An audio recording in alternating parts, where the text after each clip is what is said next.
একমাত্র ছেলের কথা বলতে গেলেই ডুকরে ডুকরে কাঁদছেন মা। নাতির চলে যাওয়ার শোক মেনে নিতে পারছে না দাদিও।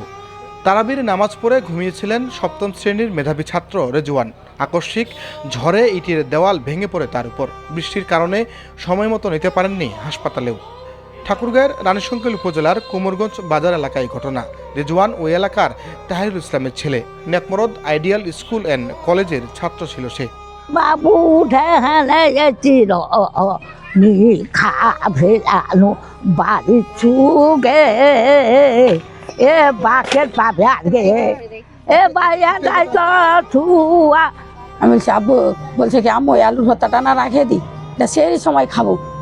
যে আব্বু অনেকগুলো আলু সিদ্ধ করতে দিছি তোমার জন্য, রাতে করে দিব ভর্তা আর একটা ডিম বাজে দিব, ওগুলাই হয়ে যাবে। পরিবার বলছে তারাবির নামাজ পড়ে ঘুমিয়েছিল রেজওয়ান। পাশের ঘরেই ছিল মা। বৃহস্পতিবার রাত 12টায় ঝড়ে টিনের ছাউনি উড়ে গেলে মা দৌড়ে যান ছেলেকে বাঁচাতে। গিয়ে দেখেন ইটের দেওয়াল ভেঙে পড়েছে তার ছেলের উপর। আমার এটাই ছেলে, আমার এটাই ছেলে, আর নাই ছেলে, এটাই আমার জীবন। আমি ধ্বংস হয়ে গেলাম, আমি এতিম হয়ে গেলাম। উল্টে এনে দেখছি টিল্লা হাপাং করে উড়ালে পালাল দিল। বেচু হাপাং করে যেহেতু ছুয়া উড়ালে পালাল দিলে তো মোর বাবা উঠে আনু পালায় পালা বিয়ে তো যাবে ছটা মোর ঘুমাইয়া দিই এই করিয়া দেখ কথা কল ঝাঁকা লিয়ে ঝাঁকা খান তুলবা যায় দেখছি একটা কি জানি পড়ো এমন করে সরাচ্ছি সরাল জানি না। আর আব্বুর ডাক দিয়ে আব্বু দৌড়ে যায় তো কলা করে উঠে আনি এঠে আনে তো নেই মোর ভুসুরক কল দিন মোবাইল নাম্বার লাবো না তো ওটা গহনায় মিলে নিব। বেচু ঘর ভাঙেনি ভাই, আমার বাবুর পর উঠে খামালটা ভাঙে পড়ে গে। মেধাবী ছিল স্কুল ছাত্র রেজওয়ান। প্রশংসা করলেন নেকমরদ আইডিয়াল স্কুল অ্যান্ড কলেজের পরিচালক। এই রিজওয়ান ইসলাম আমাদের নেকমরদ আইডিয়াল স্কুল অ্যান্ড কলেজের সপ্তম শ্রেণীর ক শাখার ছাত্র ছিল। তো সে অত্যন্ত মেধাবী একজন শিক্ষার্থী ছিল। বাবা আসলে শ্রমজীবী মানুষ, সাধারণ একটা পরিবার। আর সর্বশেষ আসলে আমাদের স্কুলে একটা কোরআন ক্লাস চলতো রমাদানকে কেন্দ্র করে।